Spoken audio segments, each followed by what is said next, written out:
நீதிமொழிகள் 16ஆம் அதிகாரம் 5வது வசனம் எடுத்து வாசிக்கிறீங்களாமா? 16:5. இருமாப்புள்ளவர் யாராயிருந்தாலும் அவரை ஆண்டவர் அருவருக்கிறார், அவர் தண்டனைக்கு தப்பவே மாட்டார், இது உறுதி. Praise the Lord. அல்லேலூயா. கடவுள் வெறுக்கிற பெரிய பாவம் என்னது சொல்லுங்க? ஆண்டவர் அருவருக்கிற, ஆண்டவர் வெறுக்கிற பாவம் என்னமா? சிகரெட் அடிக்கிறவன், பீடி அடிக்கிறவன், அதெல்லாம்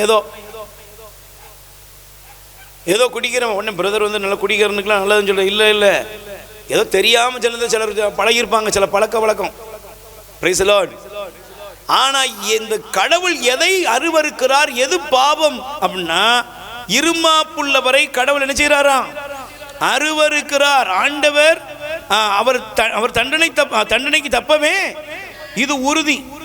இது யார் அப்படின்னா, இந்த இருமாப்புள்ளவர், இந்த இருமாப்பு, இந்த ஆணவம், இந்த அகங்காரம், இந்த திமிர் யாருக்குள்ள இருக்குன்னா, அநேகருடைய வாழ்க்கையில் என்ன இருக்குன்னா, தான் செய்கிறது தவறு, தான் செய்கிறது பாவம்னு தெரியும். தெரிஞ்ச பின்னாலையும் நல்லா கவனிக்கணும். நான் நேற்றைய தினம் தூத்துக்குடி டவுனில் போயிட்டு வரும்பொழுது ஒரு வீட்டை பார்த்தேன். அந்த இடம் வேண்டாம், ஆனால் அந்த வீட்டை பார்க்குறேன், பாலடைஞ்சு போய் கிடக்கு. எனக்கு நல்ல ஞாபகம் இருக்குது. தூத்துக்குடியில் முதியோர் இல்லத்தில் அருட்சகோதரி இக்னீசியஸ் அப்படின்னு ஒரு சிஸ்டர் இருந்தாங்க. அப்போ அந்த சிஸ்டர் வந்து நாங்கள் போய் எல்லா வாரமும் போய் புதன்கிழமை அங்கே ஜபம் நடத்துவோம். அப்போ அங்கே உள்ள வயதானவர்களுக்கு ஜபம் முடித்த பொழுது ஒரு நாள் சிஸ்டர் சொன்னாங்க, பிரதர் வாங்க அப்படின்னு சொல்லி பக்கத்தில் அந்த முதியோர்களுக்கு கொஞ்சம் பின் பக்கம் தான் அது இருக்குது, அந்த வீட்டுக்கு கூட்டு போனாங்க. கவனிங்க தயவு செய்து. ஆனால் அந்த வீட்டுக்கு கூட்டு போன பொழுது அந்த வீட்டில் ஒரு உள்ள நுழைந்த உடனே ஒரு இரும்பு கட்டில், வெறுமையான ஒரு கட்டிலில் ஒரு வயதான பாட்டி எலும்பு கூட படுத்து கிடக்கு. Price the Lord. எலும்பு கூட தான் கிடக்கு. மேலே சும்மா பழைய அந்த ரேஷன் சேலையை தூக்கி மேலே மூடி வச்சிருக்கு. அப்போ அந்த கிழவியோட சத்தம் கேட்குது, கொஞ்சம் தண்ணி, கொஞ்சம் தண்ணி, தண்ணி. உடனே சிஸ்டருக்கு மனசு பொறுக்கலை. சிஸ்டர் ஒரு டம்ளர் தண்ணி எடுத்து கொடுக்க போனாங்க. உடனே அங்கே இருந்த அந்த மனுஷன், அந்த அம்மாவுடைய பையன் கையில் இருந்த தண்ணியை தட்டி விட்டான். கெட் அவுட், வெளியே போ. சிஸ்டரை பார்த்து வெளியே போ, சாவட்டது சாவன், நீனா அள்ளி போடுவ, வெளியே போ. அது தண்ணி தண்ணின்னு கத்துது. அவன் திமிரிலும் ஆணவத்திலையும் உடம்புல நல்ல மசில் இருக்கிறதுனால அவன் அந்த அம்மாவை பட்னியாவே கொண்டுட்டாங்க, செத்து போச்சது. ஆனால் இன்னைக்கு என்ன தெரியுமா, புருஷன் பொண்டாட்டி கை கால் விளங்காம அந்த வீட்டில் படுக்கையாக கிடந்து அவங்க பிள்ளைங்க கவனிக்காம பாலடைஞ்சு போய் நீ கிடக்கு. நல்லா கவனிக்கணும்.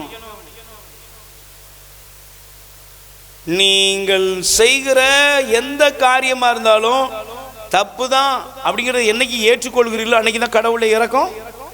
சொல்லுங்க, நானும் பாவி தாங்க, நம்ம எல்லாரும் பாவிகள் தான்.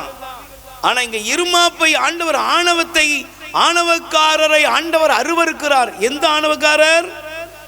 நீ தவறு பாவத்தில் விழுந்த பின்னாலையும் அதை தவறுன்னு ஏற்றுக்கொள்ளாம அதுக்கு என்னைக்கு நீ எந்த காரணங்களை சொல்லி நீ அதுக்கு சப்ப கட்டுறியோ அன்னைக்கு தேவனுடைய தண்டனைக்கு நினைச்ச மாட்ட. சொல்லுங்க, நீ யாரா இருந்தாலும் தப்ப மாட்ட. நான் உட்காந்து யோசித்து பார்க்குறேன், அந்த கிழவி தண்ணின்னு கேட்டுச்சு. இன்னைக்கு உனக்கு தண்ணியும் தூக்க முடியாது, உன் முண்டாட்டிக்கு தண்ணியும் தூக்க முடியாது, ரெண்டும் உட்காந்துருக்கு. நீங்க அடுத்தவங்களுக்கு ஒருவேளை நீங்க செய்கிறது உங்களுக்கு தெரியாது, அன்னைக்கு தெரியாது, உங்க பலம் அது வித்தியாசமா இருக்கும். Price the Lord. ஆனா எல்லாத்துக்கும் சேர்த்து வச்ச ஆண்டவர் சொல்லுங்க, கண்டிப்பா செய்வாரா? சொல்லுங்க, பக்கத்தில் கை கொடு சொல்லுங்க. ஆண்டவர் இரக்கமுள்ளவர், அன்புள்ளவர். அப்படித்தானே? அன்புள்ளவர் தானம்மா? இரக்கமுள்ளவரா? சொல்லுங்க, இரக்கமுள்ளவரா? ஆனா இரக்கமுள்ள அன்புள்ள அதே கடவுள் வச்சு செய்யறதுலேயே அவர் உறுதியானவர். Price the Lord. பழி வாங்குவதிலும் அவர், சொல்லுங்க, பழி வாங்குவாரா? பழி வாங்குவாரா? ஏங்க சொல்லுங்கங்க. பழைய ஏற்பாட்டில் தான் பழி வாங்குதல் இருக்கு, புதிய ஏற்பாட்டில் இல்லை நினைக்கிங்களா? ஆணவமிக்க அவர்களை கடவுள் சும்மா விடுறதே இல்லை. உயிர் வாழ உணவளிப்போம். இரக்கத்தின் ஊற்று கத்தோலிக்க தியான இல்லத்திலிருந்து பிள்ளைகளால் கைவிடப்பட்ட வயதான அப்பா அம்மாக்கள் 100 பேருக்கு தினமும் அவர்கள் இருக்கும் இடங்களுக்கு உணவு கொண்டு போய் கொடுக்கப்படுகிறது. அன்புக்குரியவர்களே, உங்கள் பிறந்த நாள், திருமண நாள், உங்கள் இல்ல வைபவங்கள், இறந்தவர் நினைவாக நீங்கள் உணவளித்து உதவி செய்யலாம். உங்கள் அன்பு கரத்தை நீட்டுங்கள். ஆண்டவர் உங்களை ஆசீர்வதிப்பார். எங்கள் முகவரி: இரக்கத்தின் ஊற்று கத்தோலிக்க தியான இல்லம், புன்னைக்காயல், தூத்துக்குடி மாவட்டம்.